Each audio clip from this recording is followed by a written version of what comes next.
اگر ایک بات کی کلیئرٹی ہو کہ میں اللہ کا بندہ ہوں اور اللہ نے اپنی عبادت اور بندگی کے لیے مجھے زمین پر بھیجا. قرآن کریم بتاتا ہے وما خلقت الجن والانس الا لیعبدون، سورہ داریات کی آیت نمبر 56 ہے کہ اللہ فرماتا ہے میں نے تمام جنات اور انسانوں کو اپنی عبادت کے لیے پیدا کیا.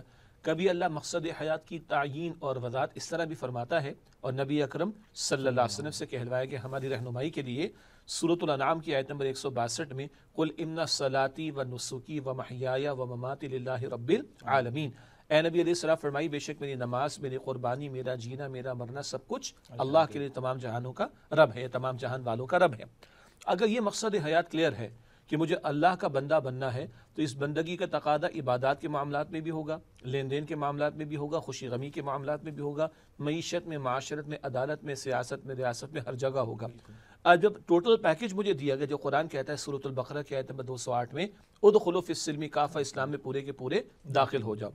اب اس پورے کے پورے داخلے کے لیے، اللہ تعالیٰ کی بندگی کے لیے سب کچھ اللہ کی مرضی کے تابع رکھ کر میں کروں اور چلاؤں، اس میں اگر کوئی رکاوٹ بنتا ہے، کوئی میرے لیے مشکل پیدا کرتا ہے تو گویا وہ میرا دشمن ہے، کیونکہ وہ میرے مقصد حیات سے مجھے دور کر رہا ہے، میری اصل منزل سے مجھے دور کر رہا ہے. تو کافر تو وہ ہے جو خالق کو ہی نہیں مانتا، یا خالق کو مان رہا ہے مگر اس طور پر نہیں مان رہا جو خالق چاہتا ہے کہ مانے. یعنی اب رسالت نبی مکرم صلی اللہ علیہ وسلم کی اگر ان کے ماننے کے مطابق تسلیم نہیں کر رہا تو وہ میرے لیے خطرہ ہے. جتنا ایک درندے کا خوف ہے کہ میرے لیے خطرہ ہے، میری جان کے لیے خطرہ ہے، اتنا ہی خالق کا نہ ماننے والا، خالق کا انکار کرنے والا، کفر کرنے والا، وہ میرے ایمان کے لیے خطرہ ہے. چنانچہ اس سے بچاؤ اور اجتناب کی تعلیم مجھے میرے دین نے عطا کی ہے. بلکہ ایمان کی جو بنیادی تعریف بیان کی جاتی ہے اس میں خود نبی اکرم صلی اللہ علیہ وسلم کا ذکر آ جاتا ہے کہ اللہ کے رسول صلی اللہ علیہ وسلم کی لائی ہوئی باتوں کی تصدیق کرنا. تو شاید ایک سبب یہ بھی ہے ان سے دوستی کی ممانعت کا کہ وہ چونکہ نبی اکرم صلی اللہ علیہ وسلم کو نہیں مان رہے، شاید یہ بھی. یعنی آپ نے اسی نقطے کی معاشرہ وضاحت فرمائی کہ اب بلکہ اس کو یوں کہہ لیتے ہیں کہ اب مسلمان کون ہوگا؟ صحیح. جو تصدیق بما جاء به النبی صلی اللہ علیہ وسلم. فقہا بیان فرماتے ایمان کیا ہے؟ ہر وہ خبر جو محمد مصطفیٰ صلی اللہ علیہ وسلم نے عطا کی اس کی تصدیق کرنا. یہ تصدیق کرنے والا صاحب ایمان ہے، اور جو انکار کرے وہ کافر ہے. اللہ تعالیٰ خود یہ تقسیم بیان فرماتا ہے هو الذی خلقکم فمنکم کافر ومنکم مؤمن. سورۃ تغابن کے شروع میں اللہ نے تمہیں پیدا فرمایا، تم میں سے کافر بھی، تم میں سے مومن بھی. اللہ خود فرق کر رہا ہے. تو جب فرق اللہ نے کیا، خالق نے، قرآن کریم کے مطابق ہم بات کر رہے ہیں، تو پھر ہمارے رویوں میں بھی فرق واقع ہوگا مسلم اور غیر مسلم یا مومن اور کافر کے اعتبار سے. تو کیا ان سے یعنی کفار سے ہم کسی بھی قسم کا تعلق نہیں رکھ سکتے، یا اس میں کچھ گنجائش رکھی گئی ہے، کچھ فیلڈز طے کر دی گئی یہاں تک ہے، یہاں تک نہیں رکھنا؟ بہت اہم اور عملی سوال ہے، اور یہیں پر دین کی خوبصورتی ہمارے سامنے آتی. ایک اصولی بات آ گئی، ایک ماننے والے ایک نہ ماننے والے برابر نہیں. بھئی ہماری اولاد ایک فرما بردار اور نافرمان ہم برابر نہیں سمجھتے. ایک اسکول کے اندر فرما بردار اسٹوڈنٹس اور دوسرے ذرا شرارت کرنے والے برابر نہیں سمجھے جاتے.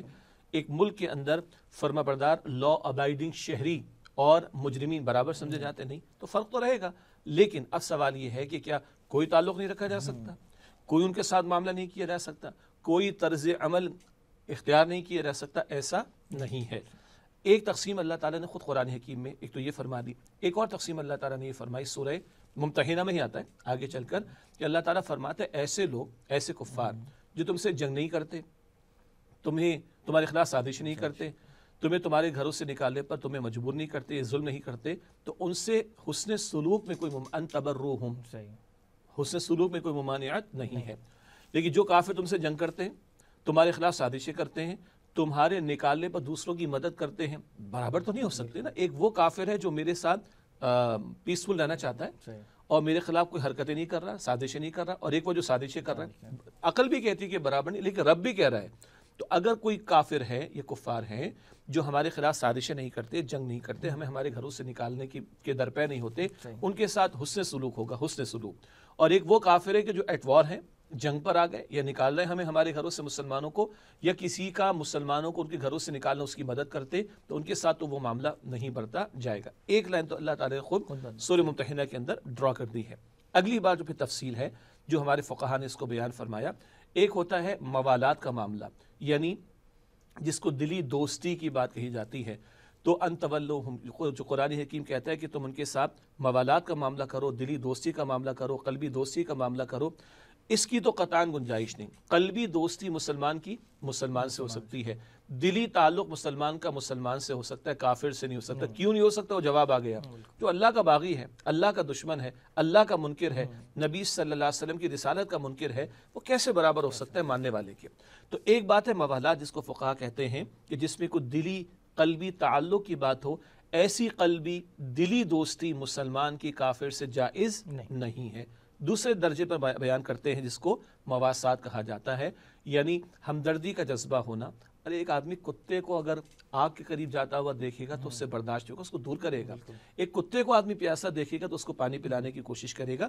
یہ تو فطری جذبہ ہے ہمدردی کا جو اللہ تعالیٰ نے بندوں میں بھی رکھا. تو اگر کفار کے ساتھ اس طرح کی ہمدردی کا کوئی رویہ اختیار کیا جا رہا ہے تو کوئی حرج کی بات نہیں ہے. ایک درجہ اور بتایا گیا جو اس سے اگلا ہے مدارات. یہ تو ہمیں اردو بولنے والوں کو خاطر مدارات جسے کہتے ہیں. مدارات میں کیا ہوتا ہے؟ حسن سلوک کی بات ہوتی ہے, اچھی اخلاق کی بات ہوتی ہے, عمدہ انداز سے پیش آنے کی بات ہوتی ہے, وہ کی جا سکتی ہے. بس وہ لائن ڈرا رہے گی. دشمنی پر جو کافر آ گئے, لڑائی پر جو آماد ہو گئے, حربی کافر بھی جنہیں کہا جاتا ہے, ان سے تو اس طرح کے معاملات نہیں ہوں گے. ادروائز بات ہو رہی. تو مدارات کا پہلو کیا ہے؟ جس میں خوش اخلاقی کی بات ہوتی ہے, عمدہ رویوں کی بات ہوتی. اور ایک وہ بھی آسان اصطلاح ہے معاملات کا معاملہ. وہ معاملات کیا ہے؟ تجارت کا معاملہ. مسلمان کافروں سے تجارت کر سکتے ہیں, لین دین کر سکتے ہیں. ہاں, ایسی تجارت اور ایسا لین دین جو مسلمانوں کے نقصان کی کاسٹ پر ہو, مسلمانوں کے نقصان کی بنیاد پر ہو, اس کی گنجائش نہیں ہوگی. ایسا کوئی معاہدہ بھی نہیں کیا جا سکتا کافروں سے کہ جو مسلمانوں کی کاسٹ پر ہو, ان کے نقصان کی کاسٹ پر ہو. کاسٹ سے مراد مسلمانوں کا نقصان ہوتا رہے تو ہوتا رہے, میری تجارت تو ہونی چاہیے, میرا معاہدہ ایگریمنٹ تو ہونا چاہیے. اس کی گنجائش نہیں ہوگی. ادروائز لین دین تاجروں کے ساتھ بھی تجارت کے اعتبار سے لین دین, کوئی پروفیشنل سروسز کی ہائرنگ ہے, کوئی حرج کی بات نہیں ہے. پھر ایک اور ضمنی بات آئے گی, اسلامی ریاست ہو, غیر مسلم وہاں پر رہتے ہیں, بس وہ اسلامی ریاست کی بالادستی قبول کریں, کوئی حرج کی بات نہیں. اسلامی ریاست ان کی جان, مال, آبرو, عقیدہ, گھر, عبادت گاہ, اس کی حفاظت کی ذمہ داری لے گی. ذمیوں کے اس کو ذمہ کہا جاتا ہے, باقاعدہ ان کے حقوق شریعت نے بیان کیے. تو یہ وہ لیولز ہیں. قلبی دوستی البتہ مسلمان کی مسلمان کے ساتھ نہیں ہوگی. باقی مواسات کا معاملہ, ہمدردی کا جذبہ رکھنا, اور مدارات کا معاملہ خوش اخلاقی کے ساتھ پیش آنا, لین دین کرنا, کوئی اس میں حرج کی بات نہیں. اشرف صاحب, جب یہ موضوع چھڑتا ہے تو کچھ لوگوں کی طرف سے یہ بات بھی آتی ہے کہ یہ ہمارا مذہب تو انسانیت ہے, یہ عقائد, یہ اس کی عبادات, یہ اس کا ایک ذاتی معاملہ ہے, تو ہم اس بنیاد پر لوگوں کے درمیان کوئی تفریق نہیں کریں گے. تو آپ کا کیا فرمانا ہے سوال؟ میں عرض کرتا ہوں کہ یہ لوگوں نے اپنی عقل سے ایک بات تجویز کی ہے, اور میں واقف ہوں, آپ بھی جانتے ہیں, ناظرین بھی جانتے ہیں کہ اب یہ نعرے ہمارے شہر کراچی اور پاکستان کے علاقوں میں بھی چلتے ہیں, اور بنیادی طور پر یہ مغربی تہذیب سے متاثر ہو جانے اور انگریز کی غلامی میں رہنے کے نتیجے میں غلامانہ ذہنیت کے پروان چڑھ جانے کا نتیجہ ہے کہ مستند ہے ان کا فرمایا ہوا, وہاں سے جو آ رہا ہے وہ ہم نے قبول کر لیا. بڑے آرام سے لوگ کہتے ہیں ہیومینٹی از مائی ریلیجن, میرا اور آپ کا رب کہتا ہے ان الدین عند اللہ الاسلام, سورہ ال عمران آیت نمبر 19, اللہ کے دین فقط اسلام قابل قبول ہے. اللہ تعالیٰ فرماتے ہیں سورہ ال عمران کے آیت نمبر 85 میں, وَمَن يَبْتَغِ غَيْرَ الْإِسْلَامِ دِينًا فَلَن يُقْبَلَ مِنْهُ, جو اسلام کو چھوڑ کر کوئی اور دین کو اور راستہ اختیار کرے گا وہ ہرگز اللہ تعالیٰ کے قابل قبول نہیں ہوگا. تو یہ عقل سے تراشے ہوئے کچھ نعرے ہیں, اور یہ کہنا کہ میرا مذہب جو ہے وہ انسانیت ہے. تو اللہ کے بندے, تو مسلمان ہو کر یہ جملہ کہتا ہے, کیا دین اسلام انسانوں کے لیے بھلائی کی بات نہیں کرتا؟ کیا دین اسلام نے انسانوں کے لیے رہنمائی نہیں دی؟ ہم نے بھی ذکر کیا, جانوروں کے حقوق, پرندوں کے حقوق بیان کیے, کافروں کے ساتھ بھی سلوک کرنے کا ذکر کیا. ایک لائن ڈرا کے بات کر لیں گے, وہ اصولی بات ہے, وہ عقیدے کا مسئلہ, ایمان کا معاملہ ہے. ادروائز یہ دین انسانوں کیا جانوروں کے حقوق بیان کرتا ہے. تو یہ مرعوبانہ ذہنیت کا نتیجہ ہے کہ آج اس طرح کے نعرے ہمارے معاشرے میں لگائے جا رہے ہیں. شیخ صاحب, آیت مبارکہ کی طرف آتے ہیں تو ابتدائی حصے میں اللہ تعالیٰ نے فرمایا کہ اے ایمان والو, میرے دشمن اور اپنے دشمن کو دوست مت بناؤ کہ تم ان کی طرف پیغام بھیجتے ہو محبت کے. تو یہاں اللہ کے دشمن اور ایمان والوں کے دشمن الگ الگ ہیں یا یہ ایک ہی گروہ کا ذکر ہو رہا ہے؟ ہاں, اللہ تعالیٰ تو خود قرآن حکیم میں فرماتا ہے کہ جو اس سے دشمنی اختیار کرے, اس کے رسول سے دشمنی اختیار کرے, تو وہ اللہ ہی کا دشمن ہے. اللہ کی دشمنی اختیار کرنا, اللہ کے رسول کی دشمنی اختیار کرنا ایک ہی بات ہے, اس سورہ البقرہ میں خاص تناظر میں. اسی طرح ایمان والوں کی دشمنی اختیار کرنا, یہ بھی اللہ ہی سے دشمنی اختیار کرنے کے مترادف ہے. کیوں؟ ایمان والے اللہ کو مانتے ہیں اور اللہ کی مانتے ہیں, اور اللہ کی احکامات پر عمل درآمد کرتے ہیں، جس کی وجہ سے دین دشمن کافر ہوں مشرک ہوں وہ ان کے لیے زندگی اجیرن کرنے کی کوشش کرتے ہیں۔ تو جو ایمان والوں کے ساتھ دشمنی اختیار کرتے ہیں وہ اللہ تعالیٰ سے دشمنی اختیار کر رہے ہیں۔ کیوں؟ ایمان والے اپنی نہیں چلاتے، وہ اپنے رب کی بات کو مان کر اس کی مانتے ہیں۔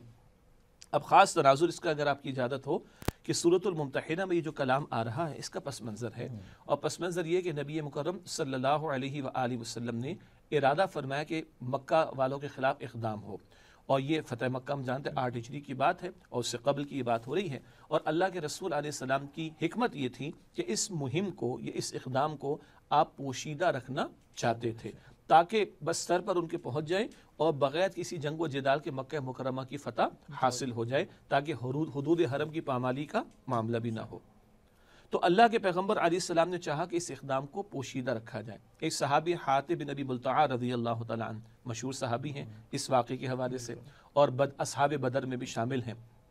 ان کو ایک خیال آیا، ان کو خیال یہ ہے وہ تو ہجرت کر کے یہاں تشریف لا چکے مدینہ منورہ، ان کے کچھ رشتہ دار ابھی بھی مکہ مکرمہ میں تھے اور کچھ ان کو زیادہ پروٹیکشن لوگوں کی حاصل نہیں تھی، تو ان کا خیال یہ ہوا کہ اگر میں اطلاع اگر مکے والوں کو پہنچا دوں تو اللہ کے رسول کو تو فتح مل ہی جائے گی صلی اللہ علیہ وسلم، وہ تو پکا وعدہ ہے اللہ تعالیٰ کا، لیکن اگر میں مکے والوں کو اگر یہ اطلاع پہنچا دوں تو ذرا ان کی ہمدردی مجھے حاصل ہو جائے گی اور میرے گھر والوں کو پروٹیکشن مل جائے گی۔ انہوں نے خط لکھا اور ایک خاتون کے ذریعے، اس کی تفصیل بھی تفاسیر میں آتی ہے، روانہ کرنا چاہا۔ اللہ تعالیٰ نے وحی کے ذریعے نبی علیہ السلام کو مطلع فرما دیا۔ حضور علیہ السلام نے سیدنا علی رضی اللہ اور چند اور صحابہ کو بھیجا، ان خاتون کو روکا گیا اور ان کی چٹیا سے وہ خط برآمد ہوا اور یہ خط حضور کی خدمت میں پیش کیا گیا صلی اللہ علیہ وسلم۔ واقعہ سامنے آ گیا، وہاں سیدنا عمر بھی تھے موجود رضی اللہ تعالیٰ عنہ، ان کا اپنا مزاج تھا جناب عمر رضی اللہ تعالیٰ عنہ کا، یا رسول اللہ اجازت ہے میں اس کی گردن اڑا دوں، تو اللہ کے رسول نے روک دیا۔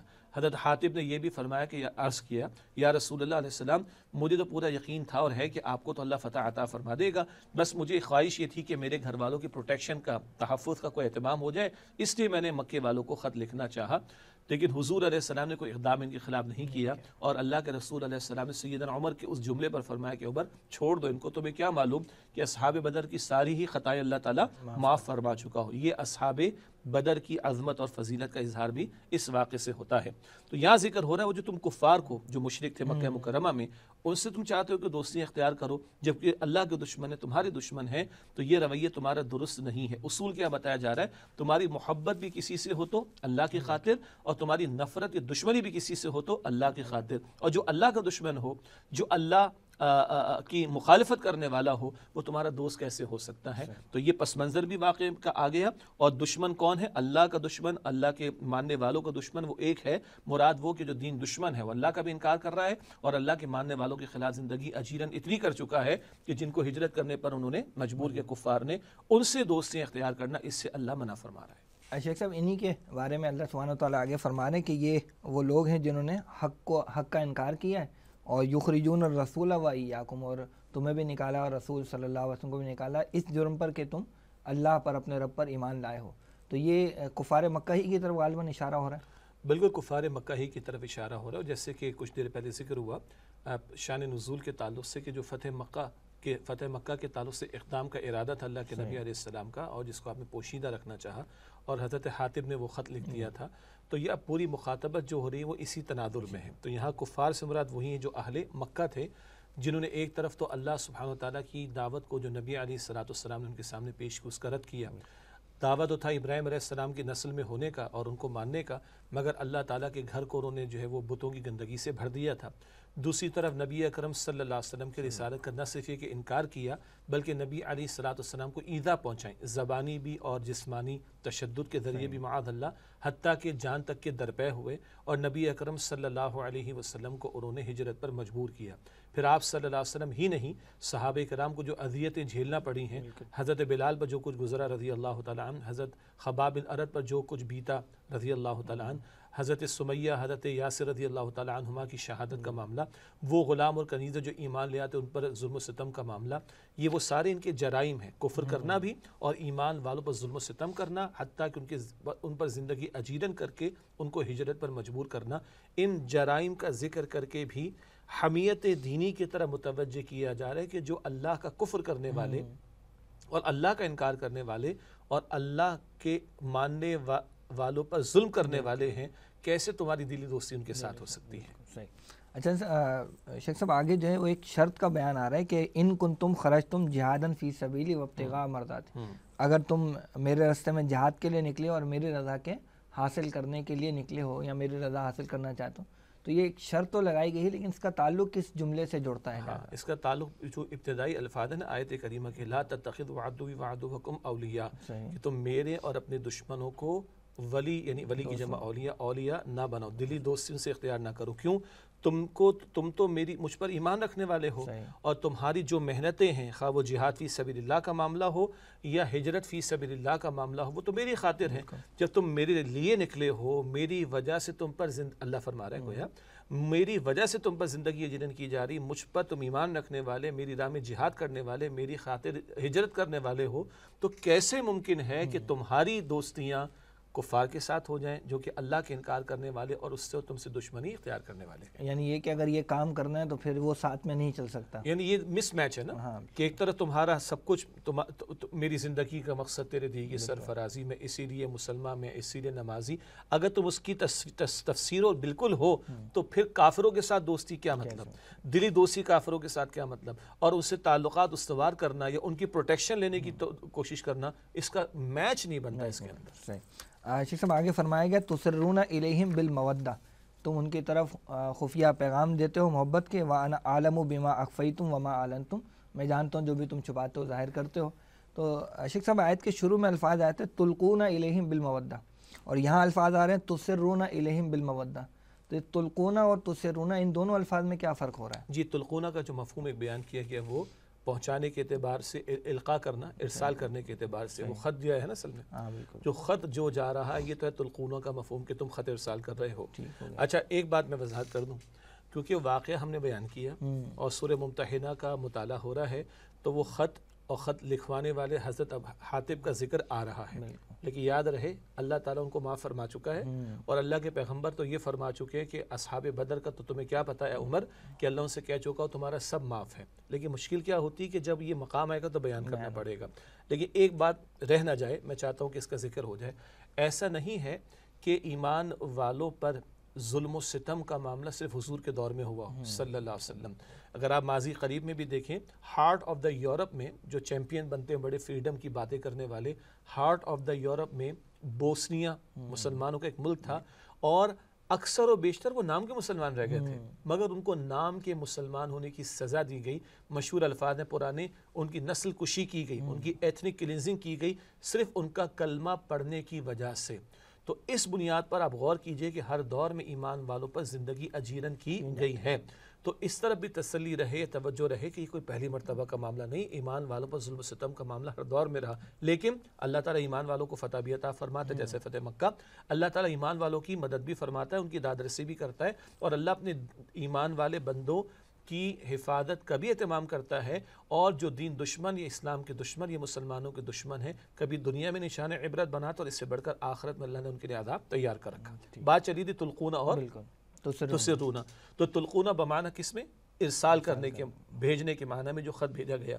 تسرون چپکے چپکے کو بات کرنا، سر و علانی. سر کہتے ہیں جناب آمین بالجہر اور آمین بالسر بھی مشہور مسئلہ ہے نا، خاموشی کے ساتھ چپکے چپکے کہہ لیجئے. تو یہاں پر یہ جو چپکے چپکے یقین دہانی ہو رہی، دیکھو جی تمہارے خلاف اقدام ہونے والا ہے، لیکن ہم تمہیں پہلے سے اطلاع دے رہے، تو ہم تمہاری ہمدردی رکھتے ہیں. تو ایسا معاملہ نہ ہو کہ چپکے چپکے تم ان سے دوستی کا بھرم بھرو اور ان کو دوستی کا یقین دلانے کی کوشش کرو. اور ایک مفہوم یہ بیان کیا گیا، حضور کا ایک راز تھا نا صلی اللہ علیہ وسلم، کہ حضور نے اس اقدام کو پوشیدہ رکھنے کا ارادہ فرمایا. تو اللہ کے پیغمبر کے اس راز کو تم آشکارا کرنا چاہ رہے ہو اور چپکے چپکے اس کو کسی کو مطلع کرنا چاہ رہے ہو. اس طرف بھی یہ تلقونہ اور تسرونہ کے لفظ میں فرق کیا گیا اور تشریح کی گئی. اس میں ایک پہلو یہ بھی ہو سکتا ہے کہ حضرت حاتب رضی اللہ عنہ نے تو براہ راست خط بھیج دیا تھا، لیکن کچھ لوگ منافقین وغیرہ جو ہیں ان کے ہو سکتا ہے کہ اندر خانے بغیر خط کے رابطے بھی ہوں. یہ بہت اہم بات ہے آپ کی، اور اس کے تو کئی واقعات ہیں، یہ ایک معاملہ نہیں ہے. وہاں کے مشرکین کے سردار کے ادھر تعلقات بھی تھے، اور عبداللہ بن ابی تو ابھی زندہ ہے نا، جو منافقین کا سردار، تو ادھر کا سردار عبداللہ بن ابی، ادھر کے سرداروں کے ساتھ تعلقات تھے، تو بالکل بجائے کہ صرف خط ہی کا معاملہ نہ ہو، یہ تو منظر عام پر بات آ گئی، اس کے علاوہ منافقین کی جو ریشہ دوانیاں تھیں اور جو کفار سے تعلقات قائم رکھتے تھے، ان کی طرف بھی اس میں اشارہ ہو کہ پوشیدہ طور پر انہوں نے بھی کچھ باتیں وہاں پر پہنچائی۔ بالکل صحیح۔ شیخ صاحب آخر میں اللہ تعالیٰ اس آیت کے فرماتے ہیں کہ وَمَن يَفْعَلْهُ مِنْكُمْ فَقَدْ ضَلَّ سَوَاءَ السَّبِيلِ، کہ جو کوئی تم میں سے یہ کرے گا تو وہ سیدھے راستے سے بھٹک گیا۔ تو یہ ایک وعید بھی بہرحال اس کے اندر ہے، لیکن سوال میرا یہ کہ کیا یہ صرف اس دور کے حوالے سے خاص ہے یا اس کا اطلاق آئندہ بھی کسی زمانے میں ہو سکتا ہے؟ قرآن حکیم ابدی کلام ہے، اور جب یہ واقعات ہمارے سامنے آتے ہیں تو رہنمائی ابدی آتی ہے، یعنی مسلمانوں کفار کا معاملہ اسی دور نبوی تک تو محدود نہیں ہے نا، یہ معاملات تو قیامت تک چلیں گے، تو کس حد تک تعلق ہو سکتا ہے، نہیں یہ بات آ چکی، کہاں دلی دوستی ہے کہاں نہیں بات آ چکی، کہاں موالات کی معاملہ بات ہوگی، کہاں مدارات کی مواسات کی بات ہوگی، مدارات کی بات آ چکی، تو یہ رہنمائی قیامت تک۔ بلکہ ایک اور نقطہ میں سمجھتا ہوں اس سے وضاحت ہو، بعض صحابہ کرام کے جو کچھ واقعات قرآن پاک میں بیان کیے گئے، کچھ ان کی خطاؤں کا ذکر بھی آتا ہے، اللہ تو معاف فرما چکا نا، رضی اللہ عنہم ورضوا عنہ، ان واقعات سے ہمیں رہنمائی ملتی ہے۔ بھئی واقعہ پیش آئے تو اللہ نے کلام عطا فرمائے، اب ایسی کیفیت قیامت تک آ سکتی ہے تو رہنمائی موجود ہے۔ اب رہنمائی کیا ہے کہ تم میں سے اب ہمارے لیے تم میں سے کوئی یہ نہ سمجھے کہ بھئی میں اپنے کو مفادات کی خاطر ذرا مسلمانوں کا راز کہیں اور بھجوا دوں تو چلو جی مسئلہ کوئی نہیں ہوگا، نہیں، اور میں بچ بھی جاؤں گا، ایسا نہیں ہے۔ وعید بتائی جا رہی کہ جو اس طرح کی حرکت کرے گا وہ صحیح راہ سے جو ہے وہ فقط ضل سواء السبیل، سیدھے راستے سے وہ گمراہ ہو جائے گا۔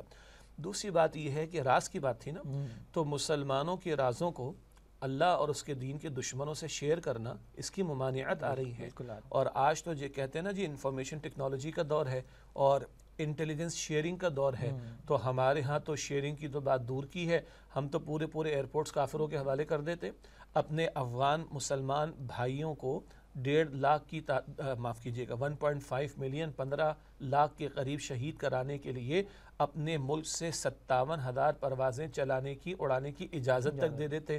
ایک خط گیا، ایک راز پر تو بات آگی نہیں رہنمائی کی، جب ایک پوری قوم کے مسلمان بھائیوں یا ایک علاقے کے مسلمان بھائیوں کو شہید کرانے کے لیے اجازت دیے جانا اور صرف انفارمیشن نہیں اپنے پورے بیسس ان کے حوالے کرنا، تو اندازہ کرے کتنا بڑا جرم تھا جو اس قومی سطح پر ہمارے ملک میں ہوا ہے۔ تو یہ رہنمائی فقط اس دور کے لیے نہیں، قیامت تک کے لیے رہنمائی ہے۔ جزاک اللہ شیخ صاحب۔ محترم ناظرین، پروگرام میں وقت ہوئے بریک کا، بریک کے بعد جب حاضر ہوں گے تو بقیہ جو 2 آیات ہیں، سورہ نساء کی آیت 144 اور سورہ توبہ کی آیت نمبر 23، اس پر بھی انشاءاللہ کلام کریں گے۔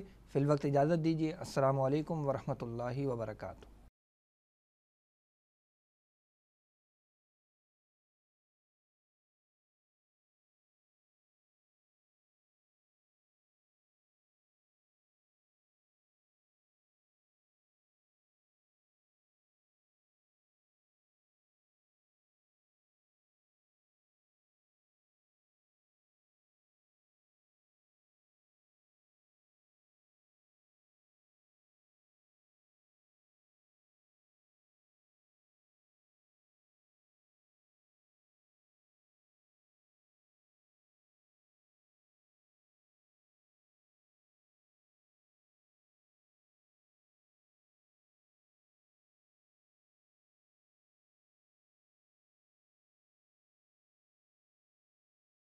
السلام علیکم ورحمۃ اللہ وبرکاتہ۔ محترم ناظرین، پروگرام قرآن فورم میں ایک بار پھر آپ کو خوش آمدید کہتے ہیں۔ ناظرین، آج کے پروگرام میں ہم گفتگو کر رہے ہیں کفار سے دوستی کی ممانعت کے حوالے سے، اور اب تک ہم نے سورہ ممتحنہ کی آیت نمبر 1 کا مطالعہ کیا ہے۔ ناظرین، صرف سورہ ممتحنہ کی آیت نمبر 1 ہی وہ واحد مقام نہیں ہے جہاں اللہ سبحانہ و تعالیٰ نے کفار سے دوستی کی ممانعت کی ہے، بلکہ قرآن مجید کے کئی ایک مقامات اس حوالے سے ہمارے سامنے آتے ہیں۔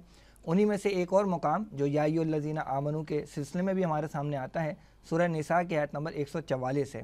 اس آیت میں اللہ سبحانہ و تعالیٰ ارشاد فرماتے ہیں، اعوذ باللہ من الشیطان الرجیم، بسم اللہ الرحمن الرحیم، یا ایھا الذین آمنوا لا تتخذوا الکافرین اولیاء من دون المؤمنین اتریدون ان تجعلوا للہ علیکم سلطانا مبینا۔ صدق اللہ العظیم۔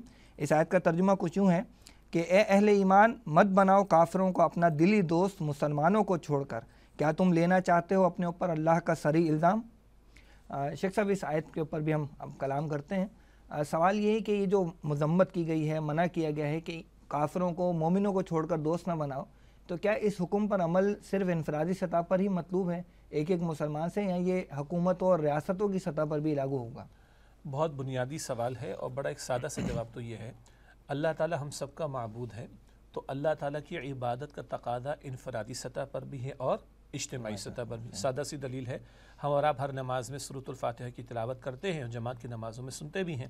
ہم تلاوت کرتے ہیں ایاک نعبد، اے اللہ ہم تیری ہی عبادت کرتے ہیں۔ اچھا، جب آپ اور میں اکیلے نماز ادا کرتے ہیں تب بھی نعبد پڑھتے ہیں، حالانکہ تھوڑی بہت شد بدھ رکھنے والے کو پتہ ہے کہ اعبدو کا لفظ بھی سورہ کافرون میں ہے۔ اعبدو میں عبادت کرتا ہوں، نعبدو ہم عبادت کرتے ہیں۔ جب آپ اور میں اکیلے نماز ادا کریں، سنت یا نوافل یا کوئی فرض نماز کسی مرد کی جماعت رہے گی تو اکیلے ادا کرے گا، خواتین اکیلے، نعبدو پڑھتے ہیں نا، یہ اشارہ ہے کہ اللہ کی عبادت اکیلے نہیں، اجتماعی طور پر۔ اسی طرح نمبر 2، ہم جس دین کے ماننے والے ہیں وہ انگریزی کا ریلیجن نہیں ہے۔ انگریزی کا ریلیجن انفرادی معاملات تک محدود رہتا ہے۔ عربی کا لفظ دین اور قرآن کا استعمال کردہ لفظ دین، دین اسلام کے لیے وہ جامع نظام زندگی ہے، جیسے قرآن فرماتا ہے ان الدین عند اللہ الاسلام، سورہ آل عمران کی آیت نمبر 19 کہ دین تو اللہ کے نزدیک فقط اسلام ہے، اور اللہ فرماتا ہے سورہ البقرہ آیت نمبر 208 پہلے بھی ذکر آ چکا، ادخلوا فی السلم کافہ، اسلام میں پورے کے پورے داخل ہو جاؤ۔ تو اب اگر کہا جا رہا ہے ایمان والوں، خطاب مخاطبت بھی افراد سے ہو رہی ہے اجتماعی سطح پر جمع کے صیغے میں، تو ایمان والوں سے مخاطبت اگر ہو رہی ہے کہ وہ ایمان والوں کو چھوڑ کر کافروں سے دلی دوستیاں اختیار نہ کرے، تو یہ تقاضا صرف انفرادی سطح کا نہیں بلکہ اجتماعی سطح کا بھی ہے۔ جیسے ایک فرد کو منع ہے، یا وہ خط کی روانگی ہوئی، فرد نے لکھا، اس کو بھی ڈسکریج کیا گیا، اس کی ممانعت کی گئی، تو اگر مسلمانوں کا اجتماعی نظم ہو، ایک اسلامی حکومت ہوگی، ایک اسلامی ریاست ہوگی، تو جو حکمراں ہوں گے، امت کے ذمہ داران ہوں گے، ان کے لیے بھی رہنمائی ہے کہ وہ ایمان والوں کو چھوڑ کر کافروں سے دلی دوستیاں اختیار نہ کریں، ایسے ان سے معاہدے نہ کریں، ایسا ان سے انفارمیشن کی شیئرنگ کا معاملہ نہ کریں جو مسلمانوں کے لیے نقصان کا باعث بنتا ہو۔ تو یہ ہدایت افراد سے متعلق بھی ہے اور یہ ہدایت جو اجتماعی سطح سے بھی متعلق ہے، اور ہم دیکھتے ہیں ہمارے ماضی کی تاریخ ہے اور سیاہ تاریخ بھی ہے اس معاملے میں کہ جب اپنوں نے غیروں کے ساتھ تعلقات بڑھائے، اپنوں کو چھوڑ کر غیروں کو ترجیح دی، تو کس قدر اپنوں ہی نے اپنوں کا نقصان کیا، جو غدار قرار پائے، جو منافقت کی روش پر قرار پائے۔ اور ابھی تھوڑی دیر پہلے میں نے آپ کو جو ذکر کیا کہ اس پاکستان سے 57,000 پروازیں ہم نے اڑانے کی اجازت دی امریکنز کو اور ان کی الائڈ فورسز کو، اور ہم نے اپنے 10-15 لاکھ مسلمان بھائیوں کو افغانستان میں شہید کروایا۔ یہ ظلم ہوا ہے، یہ بہت بڑا ظلم ہوا اور بہت بڑا ظلم ہوا ہے۔ صحیح، شیخ صاحب نے حکومتی سطح پر تو کچھ اشارہ فرما دیا، لیکن ایک فرد کے سطح پر وہ کیا چیزیں ہوں گی جو ظاہر کر رہی ہوں کہ کافروں سے کوئی دلی لگاؤ ہے؟ کوئی ایسا پہلو ہے، کچھ ایسی چیزیں ہیں؟ اگر آپ لفظ دلی لگاؤ کی بات کریں تو پھر تو میرا جواب بڑا آسان ہے۔ ہم یہ دیکھیں آج ہمارے ٹرینڈز کیا ہیں، اور ہمارے ہاں مارکیٹ میں ٹرینڈز کے طور پر ان کون لوگ ہیں اور کیا چیزیں ہیں۔ آج ہمارے رول ماڈل کون ہیں، آج ہم رہنمائی کن سے لیتے ہیں، آج ہم کن کے جیسا بننا چاہتے ہیں، اور آج ہم اپنے بچوں کو کن کے جیسا بنانا چاہتے ہیں۔ ہم شاید زبان سے کچھ نہ بھی کہیں تو ہمارے ٹرینڈز، ہمارا یہ طرز عمل، ہمارے یہ رویے، مطلب میں آپ کو کھل کر اگر عرض کروں، اگر آپ ایک باربر شاپ پر چلے جائیں، یعنی حجام کی دکان پر، اب آپ کو پتہ ہے کہ حجام کی دکانیں آج کل کتنی ہائی فائی قسم کی بھی ہوتی ہیں اور سادی بھی ہوتی ہیں، وہاں پوسٹرز لگے ہوتے ہیں مشرک اداکاروں کے اور غیر مسلم اداکاروں کے۔ اگر آپ بیوٹی پارلر شاپ پر دیکھیں تو ہمیں بتایا جاتا ہے، ہمارا تجربہ تو نہیں ہے زیادہ، کہ وہاں پر مشرک اداکاراؤں کے اور غیر مسلم اداکاروں کے پوسٹر لگے ہوتے ہیں، اور نسل ہماری کہتی ہے ہم ان کے جیسا بننا چاہتے ہیں۔ آج ہمارے ایک بندہ پوری زندگی قمیص شلوار پہنتا ہے، لیکن شادی بیاہ کا موقع آتا ہے وہ 3 پیس پہننا چاہتا ہے۔ پینٹ شرٹ پہننے کی بحث ہم نہیں کر رہے، یہ غلامانہ ذہنیت ہے کہ وہ بھائی میں پینٹ شرٹ پہنوں گا تو میں کچھ لگوں گا، ادروائز نہیں۔ بھائی پینٹ شرٹ پہننے کی مسئلے کی بحث نہیں بات کر رہے، بھائی 25 سال تو قمیص شلوار پہنتا رہا، تو نے کبھی ٹراؤزر تک نہیں پہنا، کچھ نہیں پہنا، یہ شادی کے دن تجھے کیا ادھر کا مسئلہ۔ اسی طریقے پر آج ہم کن کی مثالیں دینا چاہتے ہیں، آج ہم کن کو کوٹ کرنا چاہتے ہیں، اس سے پتہ چلتا ہے کہ دلی لگاؤ کدھر ہے۔ اور جب دلی لگاؤ محمد مصطفیٰ سے ہوگا صلی اللہ علیہ وسلم، اللہ کے کلام، اللہ کے نبی کی سنت سے ہوگا، تو ہمارے ٹرینڈز ڈیفرنٹ ہوں گے۔ ہماری مثالیں کس کی دی جائیں گی؟ اما عائشہ صدیقہ کی دی جائیں گی رضی اللہ تعالیٰ عنہ، فاطمہ الزہرا رضی اللہ تعالیٰ عنہ کی چادر کا ذکر کیا جائے گا۔ لیکن آج یہ ٹرینڈ آپ کو کم نظر آ رہا ہے اور دوسرا ٹرینڈ زیادہ نظر آ رہا ہے، تو یہ طرز عمل ہی بتا رہا ہے کہ دلی لگاؤ ہمارا کس طرف زیادہ ہے۔ اور پھر وہ حکومتوں کی سطح پر تو وہ حکومتوں کی سطح پر بھی بات آتی ہے۔ شیخ صاحب اس میں آگے اللہ تعالیٰ فرما رہے ہیں کہ اتریدون ان تجعلوا للہ علیکم سلطانا مبینا، کیا تم اپنے اوپر اللہ کا صریح الزام لینا چاہتے ہو؟ یہ کون سے الزام کی بات ہوتی ہے؟ 2 باتیں اس کے اندر ہیں۔ جب اللہ کے حکم کی خلاف ورزی کر کے اللہ کے دشمنوں اور اللہ کے منکروں سے تعلقات استوار کیے جائیں تو یہ طرز عمل خود اللہ کے غضب کو دعوت دینے والی بات ہے ایک۔ اور اگر کسی پر اللہ کا غضب نازل ہو، کسی پر اللہ تعالیٰ کی سزا آ پڑے ادھر یا ادھر، تو وہ اپنے آپ کو ہی مورد الزام ٹھہرائے، پہ شکوہ نہ کرے کہ میرے ساتھ ایسا کیوں ہو گیا، میرے ساتھ یہ عذاب کا معاملہ کیوں ہو رہا ہے، میرے ساتھ یہ سزا کا معاملہ کیوں ہو رہا ہے۔ یہ اللہ کے حکم کی خلاف ورزی کر کے یہ دوستی اور دشمنی کا جو معیار کیا دیا گیا تھا کہ اللہ ہی کی خاطر محبت، اللہ ہی کی خاطر نفرت، لیکن تمہاری اگر دوستیاں اللہ کے دشمنوں سے ہیں تو پھر تم اللہ کے عذاب کو اور اس کی سزا کو دعوت دے رہے ہو، اور اگر وہ تم پر آ پڑے عذاب یا سزا تو تم شکوہ شکایت نہ کرنا، اپنے آپ پر الزام دھرنا کہ تمہارے کیے کا نتیجہ تمہارے سامنے آ گیا۔ یعنی اس میں ایک پہلو یہ بھی ہو سکتا ہے کہ اللہ تعالیٰ تو کئی مرتبہ تمہیں منع کر چکا ہے، بار بار منع کر چکا ہے کہ یہ کام نہ کرو، پھر بھی تم وہ کر رہے ہو، تو اب کیا اللہ کی صریح حجت اپنے اوپر تمام کروانا چاہتے ہو؟ جی، یعنی اس اللہ کی ممانعت، وہی بات ہے نا، اور کئی مرتبہ اللہ تعالیٰ منع کر چکے، جیسے آپ نے خود انٹرو میں فرمایا، اور آیات کا انتخاب بھی آج 3 آیات کا ہے نا، کہ بھائی ایک مرتبہ نہیں، کئی مرتبہ اللہ تعالیٰ نے اس بات سے تمہیں روکا، پھر بھی تم اگر یہ کام کرتے تو گویا اب حجت تم پر تمام ہو گئی، تم نے خود اپنی تباہی کا سامان کر لیا ہے۔ صحیح۔ شیخ صاحب چلتے ہیں آگے، آخری آیت جو پروگرام میں شامل ہے، سورۃ توبہ کی آیت نمبر 23۔ اس آیت میں اللہ سبحانہ و تعالیٰ فرماتے ہیں، یا ایھا الذین آمنوا لا تتخذوا آباءکم واخوانکم اولیاء ان استحبوا الکفر علی الایمان ومن یتولہم منکم فاولئک ھم الظالمون۔ اس آیت کا ترجمہ کچھ یوں ہے کہ اے اہل ایمان، اپنے باپ دادا اور بھائیوں کو دلی دوست اور حمایتی مت بناؤ اگر انہوں نے ایمان کے مقابلے میں کفر کو پسند کیا ہے، اور تم میں سے جو کوئی بھی ان کے ساتھ دوستی کا تعلق رکھیں گے تو ایسے لوگ ظالم ٹھہریں گے۔ شیخ صاحب اس آیت میں اللہ تعالیٰ نے باپ دادا اور بھائیوں وغیرہ کا تذکرہ بھی کیا کہ ان کو دوست مت بناؤ اگر وہ کفر کو ایمان پر ترجیح دیں۔ لیکن سوال یہ کہ ان سے تم تعلق ختم ہی نہیں کر سکتے، ان کے ساتھ تمہارا خونی اور رحمی رشتہ ہے، تو ان کے حوالے سے کیا طرز عمل ہونا چاہیے؟ بہت قیمتی سوال ہے، اور اس کا ایک اشارہ شروع میں آ چکا۔ اللہ کے ہاں تقسیم 2 اعتبارات سے، ایک کافر ہے اور ایک مومن ہے۔ بقیہ نسلی تعلق، رحمی رشتہ، خونی تعلق، فلاں نسبت، وہ سب بعد میں ہیں۔ اللہ نے تو اپنے پیغمبروں کے گھرانوں کی مثالیں قرآن حکیم میں رکھ دیں۔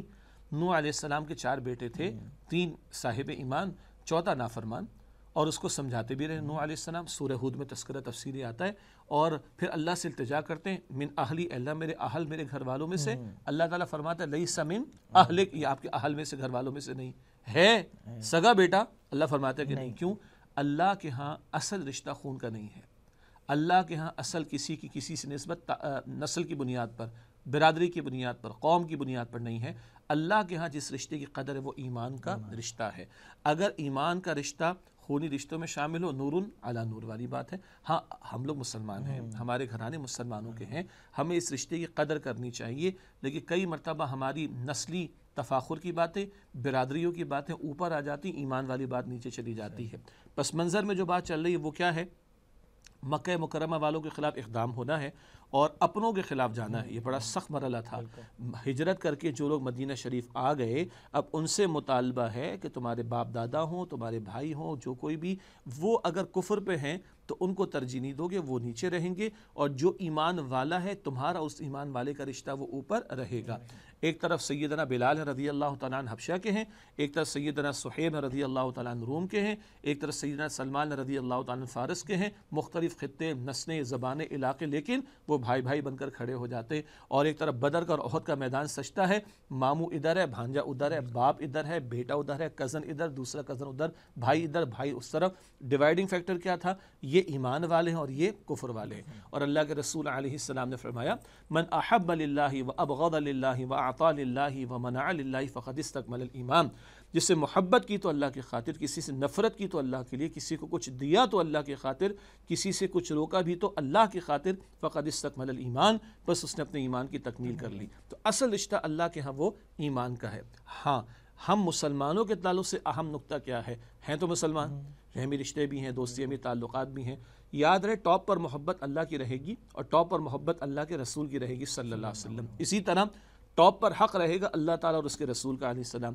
اسی طرح ٹاپ پر اطاعت رہے گی اللہ تعالیٰ اور اس کے رسول علیہ السلام کی، ورنہ حدیث مبارک میں آتا ہے لا طاعت لمخلوق فی معصیۃ الخالق، مخلوق کی ایسی اطاعت نہیں کی جائے گی، ایسی بات نہیں مانی جائے گی جس سے خالق کی نافرمانی ہوتی ہو۔ تو یاد رہے ہم ہیں مسلمان مگر ہمارے رشتوں میں ایمان کے رشتوں کو فوقیت بھی ہونی چاہیے اور ایمان کے تقاضوں پر عمل کو فوقیت ہونی چاہیے۔ ہم معاف کیجیے گا، ہم دعائے قنوت پڑھتے ہیں نماز وتر میں، کیا کہتے ہیں؟ وَنَخْلَعُ وَنَتْرُكُ مَن يَفْجُرُكَ، ہم علیحدہ ہو جاتے، ترک کر دیتے، چھوڑ دیتے اس کو جو تیری نافرمانی کرے۔ یہ کیا بات ہے کہ اللہ کے باقی، اللہ کے سرکش، اللہ کے نافرمان بھی ہوں اور ان کے ساتھ ہمارا اٹھنا بھی بیٹھنا اور جینے مرنے کے وعدے کرنے کا معاملہ ہو، یہ بات ہمارے دعوے سے مطابقت نہیں رکھتی، اس کو بھی ریوزٹ کرنے کی ضرورت ہے۔ اشیخ صاحب، یہ جو سورہ توبہ کی آیت 23 ہے یہ بھی غالباً فتح مکہ ہی کے پس منظر میں ہے؟ جی، سورہ توبہ کی آیت نمبر 23 بھی فتح مکہ کے پس منظر، اگر آپ کی اجازت تو آیت 24 کا بھی حوالہ دے دیں۔ اس میں تو ہلا دیا گیا ہے نا، قُلْ إِنْ كَانَ آبَاؤُكُمْ وَأَبْنَاؤُكُمْ وَإِخْوَانُكُمْ وَأَزْوَاجُكُمْ وَعَشِيرَتُكُمْ وَأَمْوَالٌ اقْتَرَفْتُمُوهَا وَتِجَارَةٌ تَخْشَوْنَ كَسَادَهَا وَمَسَاكِنُ تَرْضَوْنَهَا، اے نبی صلی اللہ علیہ وسلم فرما دیجئے اگر تمہیں تمہارے باپ اور بیٹے اور بھائی اور بیویاں اور رشتہ دار، 5 رشتے، اور وہ مال جو تم نے بڑی محنت سے کمائے، اور وہ تجارت جس سے نقصان کا تمہیں اندیشہ رہتا ہے، اور وہ مکانات محلات جو تمہیں بڑے محبوب ہیں، مال، تجارت اور مکانات کی محبت، 8 محبتیں ہو گئیں، رشتوں کی اور مال و اسباب کی۔ احب الیکم من اللہ ورسولہ وجہاد فی سبیلہ، اگر آج ان میں سے کوئی محبت تمہیں زیادہ محبوب تر ہے، اگر اوپر آ جاتی اللہ کی محبت سے، اللہ کی راہ میں اللہ کے رسول علیہ السلام کی محبت سے اور اللہ کی راہ میں جہاد کی محبت سے، بڑے سخت الفاظ ہیں، فتربصوا، تو جاؤ انتظار کرو، حتی یأتی اللہ بامرہ، دھمکی ہے اللہ اپنا فیصلہ لے آئے، موت یا عذاب کا ہو سکتا ہے، واللہ لا یہدی القوم الفاسقین، اور اللہ ایسے فاسقوں کو ہدایت نہیں دیتا۔ ناظرین کرام، میں گزارش کروں گا اس آیت کو پڑھیں ذرا تنہائی میں بیٹھ کے، سورہ توبہ کی آیت نمبر 24، اور ہم بقول ہمارے استاد بانی تنظیم اسلامی ڈاکٹر اسرار صاحب رحمۃ اللہ علیہ کے، کہ ہم اپنے باطن میں ایک ترازو نصب کریں، ایک پلڑے میں 8 محبتیں رکھ دیں، دوسرے میں 3، دیکھیں کون سا پلڑا بھاری ہے۔ اگر یہ 8 محبتوں والا پلڑا بھاری ہے تو بڑی دھمکی آ رہی۔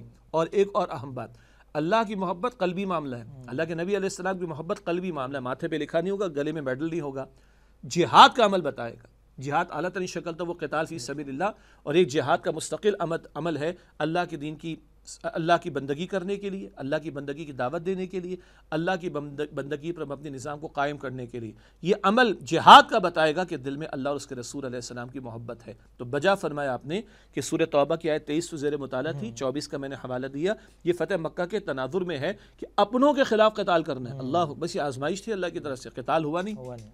فتح مکہ کے موقع پر جنگ و جدال کا معاملہ نہیں ہوا، اللہ کی شان، اللہ تعالیٰ نے بغیر جنگ کے فتح عطا فرما دی، مگر امتحان بڑا کڑا تھا کہ اپنوں کے خلاف تم نے قتال کے لیے کھڑا ہونا ہے۔ تو یہ کہ سورہ ممتحنہ اور سورہ توبہ کی ان آیات کو ملا کر پڑھیں تو وہ پس منظر اچھا، پس منظر اور پوری تصویر کہیے کہ سامنے آ جاتی ہے۔ شیخ صاحب، آخری سوال یہ کہ اس آیت کے آخر میں اللہ فرماتے ہیں کہ وَمَن يَتَوَلَّهُم مِّنكُم، کہ ان سے جو کوئی بھی تم میں سے دوستی کرے گا فَأُولَٰئِکَ هُمُ الظَّالِمُونَ، تو وہی لوگ ظالم ہوں گے۔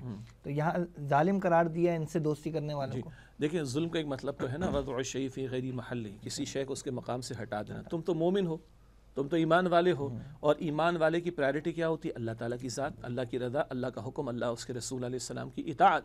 اب اگر کسی کافر کی محبت، کسی سرکش کی محبت، کسی اللہ کی معصیت کرنے والے کی محبت تمہارے دل میں گھر کر رہی ہے، اور تم اللہ کی راہ میں جہاد کرنے سے، اللہ کی راہ میں ہجرت کرنے سے، اللہ کے دین پر عمل کرنے سے، اللہ کے دین کے لیے محنت کرنے سے رک جاتے ہو، تو یہ تو تم ظلم کر رہے ہو، اپنے آپ کے ساتھ زیادتی کر رہے ہو، اپنے نفس کے اوپر ظلم کر رہے ہو کہ تم نے اپنے مقام کو کھو دیا، تم سے جو مطالبہ تھا اس کو کھو دیا۔ تو یہاں ظلم کیا ہے کہ دوسروں کی محبت کی خاطر، چاہے وہ کفر میں اڑے ہوئے لوگ ہوں، شرک میں اڑے ہوئے لوگ ہوں، دین دشمن قسم کے لوگ ہوں، ان کی محبت کا دم بھرا جائے اور اللہ کی راہ میں جہاد اور ہجرت اور اللہ کے دین کے لیے محنت، اس سے فرار اختیار کیا جائے۔ یہ ہے جو گناہ کی روش ہے، فسق کی روش ہے، جس کو ظلم اس مقام پر، چاہے وہ ان کے اپنے رشتہ داری کیوں نہ، چاہے وہ اپنے رشتہ داری کیوں نہ ہو۔ لیکن بات آگئی تھی نا کہ خونی رشتہ کافی نہیں ہے، اصل رشتہ ایمان کا رشتہ، اگر وہ مفقود ہے تو یہ خونی رشتے کسی کام کے نہیں ہے۔ جزاک اللہ شکر، بہت شکریہ آپ کی قیمتی وقت کا۔ محترم ناظرین، آج کے پروگرام میں ہم نے سمجھنے کی کوشش کی کہ کفار سے دوستی اور تعلقات کے حوالے سے دین اسلام ہمیں کیا رہنمائی عطا فرماتا ہے، مزید برآں انفرادی اور حکومتی سطح پر وہ کیا حدود و قیود ہیں جن کے اندر رہتے ہوئے کفار کے ساتھ تعلقات قائم کیے جا سکتے ہیں، اور کس طرح کے تعلقات ہیں جن کی ممانعت ہمارا دین کرتا ہے۔ ناظرین، آج کے پروگرام کے لیے بس اتنا ہی، انشاءاللہ آئندہ پروگرام میں ایک نئے موضوع کے ساتھ آپ کی خدمت میں حاضر ہوں گے۔ تب تک کے لیے اجازت دیجیے۔ السلام علیکم ورحمۃ اللہ وبرکاتہ۔